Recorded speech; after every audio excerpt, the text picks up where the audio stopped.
Focus. Yeah, autofocus is working. Hello guys and welcome back to the channel, and in this video I will be giving you guys an update of me with my beloved Panasonic Lumix S5 after 8 entire months of shooting only with this camera.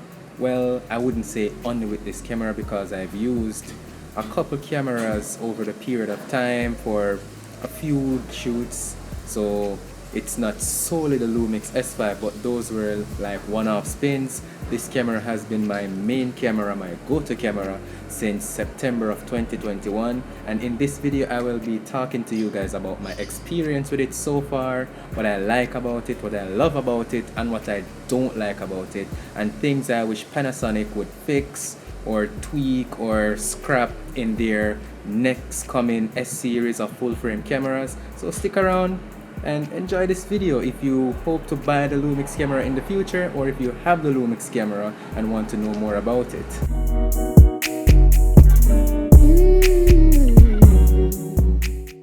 Alright ladies and gentlemen, so we all know the basic specs of the Lumix S5. 24 megapixel CMOS sensor, shoots up to 4K 60 frames per second, but goes into an APS-C crop once you hit 60 frames per second in 4K, but up to 30 frames per second you have the full frame. Also shoots 10-bit color internally. 4K 60 you have 420 10-bit. For up to I think 4K 24 frames per second you have 422 10-bit, and for the full HD modes you have 422 10-bit as well. Amazing color internally, that's without an external recorder. Dual SD card slots, so you have two SD card slots whether you want to continue on the other card when one is full, or you want to record simultaneously to both cards, you have that option.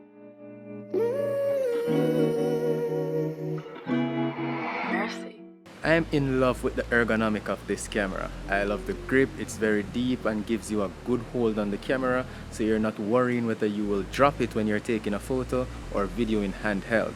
I also like the fact that it comes with a numerous amount of turn-in knobs, which you can set one to adjust your shutter speed, one for your ISO, and one for your aperture. I honestly don't change my ISO that often, so I leave the wheel on the back as is and don't program a button to adjust my ISO. But if you're that kind of person, you can do it on the Lumix S5, because you can literally program all the buttons on the camera for a custom setting or a custom option of your choice. So if a button was assigned by the manufacturer to adjust the white balance, you can change that button to do whatever you want. What I also find convenient is that you get waveform and shutter angle built into the camera. I myself, I use waveform quite often, but I don't really use shutter angle because I don't mind changing my shutter speed to match my frame rate whenever I'm shooting videos, and then go back to the regular shutter speed adjustments when I'm taking photos. I really don't mind. And also, I like the fact that you can save your custom settings to custom buttons located on the knob at the top of the camera. So if you know you use a set of settings regularly when shooting videos, you can save that to one thing. If you know you use a set of settings when taking photos, you can save that to a custom setting. I love that about the camera, and you have 3 of those custom setting slots where you can save 3 different settings or layouts for your camera depending on the type of shoot you're doing. That's amazing.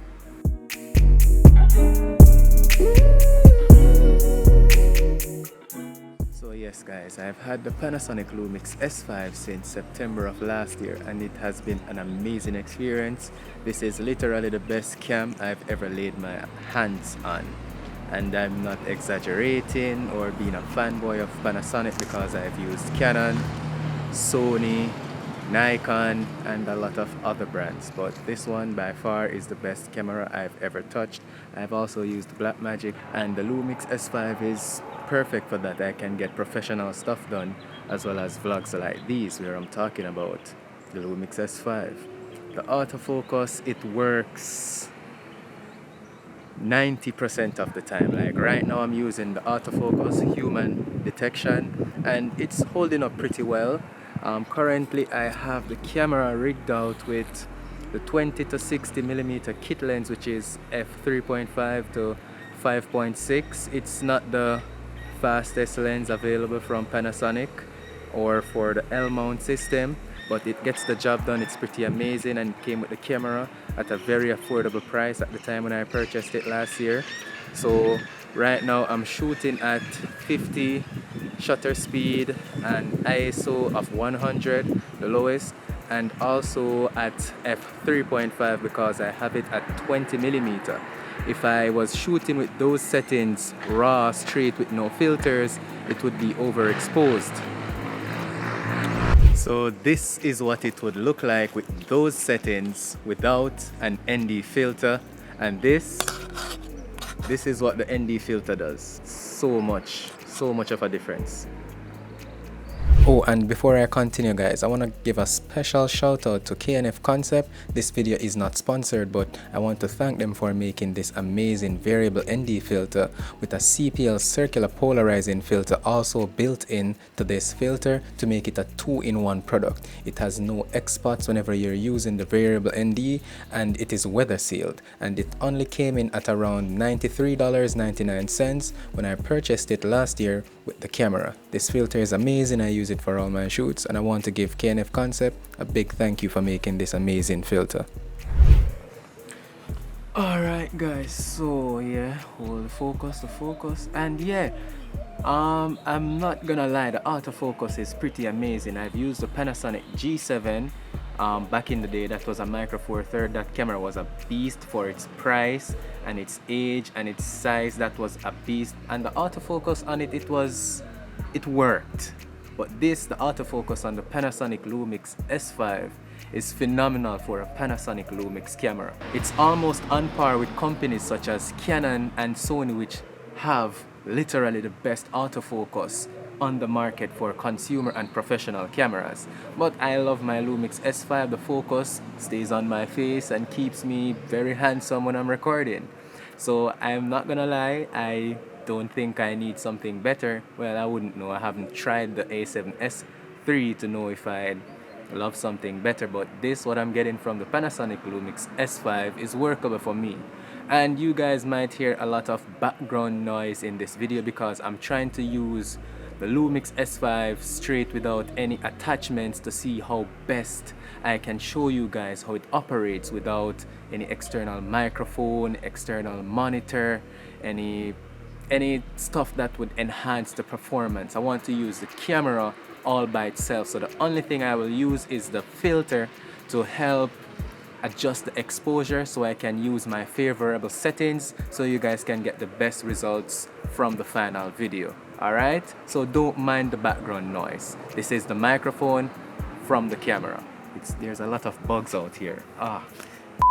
I also want you guys to see what the Lumix S5 paired with the 85mm or any prime lens at f1.8 to be exact, how it would operate with a shallow depth of field, with a subject in the middle, and you know, all the fancy stuff if you have like an interview shot or you're doing a YouTube talking headshot outside. I also record some on my channel. You can view those talking headshots, but those are with the 20-60. So here's the 85mm doing a talking headshot video outdoors with an f1.8 aperture, giving me a shallow depth of field. And I'm also testing the autofocus because I'm very far from the camera right now. I can barely see the display whether I'm in focus or not. Let's hope I am.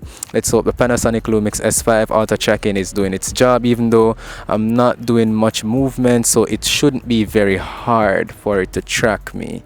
Alright, enough of all this chit chat, moving on. Yeah, I kind of like these videos, not sitting in front of a desk with lights shining in my eyes. Woo! I'm gonna go outside more often. This camera is amazing. Like, it's so small. Look at it. I can do so much with it. And these videos are way easier to capture than sitting in front of my desk with the lights and the night, and I have to worry about sound and the microphone. When the Lumix S5 has amazing microphones. Ciao! So moving right along, guys. So you remember back at the introduction of the video where I said I will be talking about what I love, what I like, and what I dislike about the Panasonic Lumix S5. Well, there are a few things that I honestly dislike about the camera, and I'm gonna explain them to you guys so you can have a heads up whenever you're purchasing the camera, or if you can assist me on these dislikes, feel free to leave some info in the comments below to help me out. Number one is the Godox X2T trigger. Whenever I attach that trigger to the camera, the display goes and do stuff on its own. It's like, let me elaborate.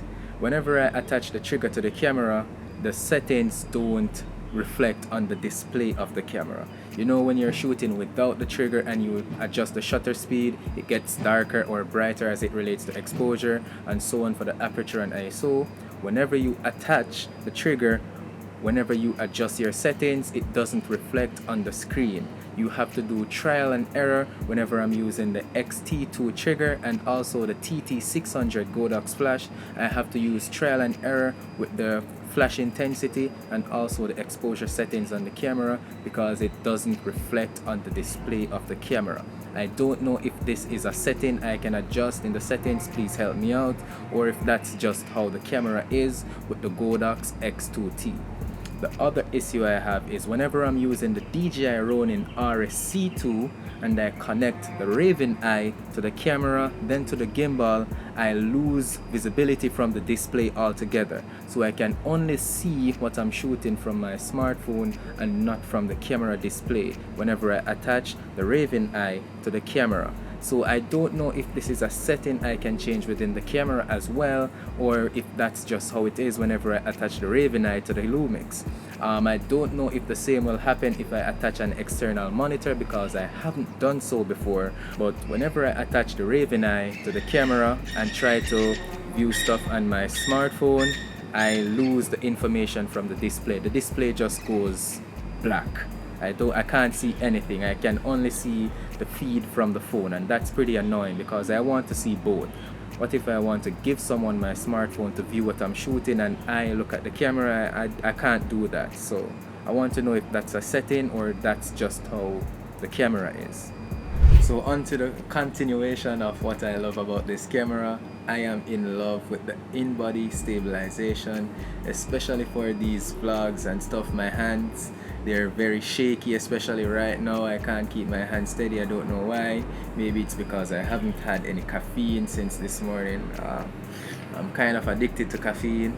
I know all creatives technically are, but it's amazing. The in-body stabilization, the image stabilization of this camera, it's one of the best on the market. Trust me, it's reliable. It makes having a gimbal technically not relevant because I have a DJI Ronin RSC2 and I barely use that stuff because of the in-body stabilization on this camera. Another thing I love about the camera is the dynamic range. It's amazing. I can take completely overexposed or underexposed photos and I go to editing and I can pull all those details back to life without having to worry about grain, noise, losing details, destruction of colors. I don't have to worry about that. The Lumix S5 is amazing. Oh my gosh, look at that sunlight. That's amazing. That's amazing. Look at my face. I'm glowing, yeah. So, to the closure of this video, would I recommend the Lumix S5? Absolutely, without a doubt, no hesitation. Also, the Lumix S5 is currently on sale on Amazon. So if you go now to Amazon to purchase the Lumix S5, you'll get it on sale with the kit lens 20 to 60 millimeter. So if you have that extra money and you need a full frame camera and you want the Panasonic Lumix S5, go and get it right now because it's on sale. And yeah, as I said before, would I recommend the Panasonic Lumix S5? Absolutely. So if you guys like this video, please hit the like button and subscribe if you want to see more videos about the Panasonic Lumix S5 or photography and videography on a whole. Stay up to date for more information from Chevaughn Beckford. You can go follow me on Instagram, here's my handle, and also go follow me on Twitter, here's my handle, and I'm also on TikTok. Do enjoy the rest of your day. I'm Chevaughn Beckford. Have a good one.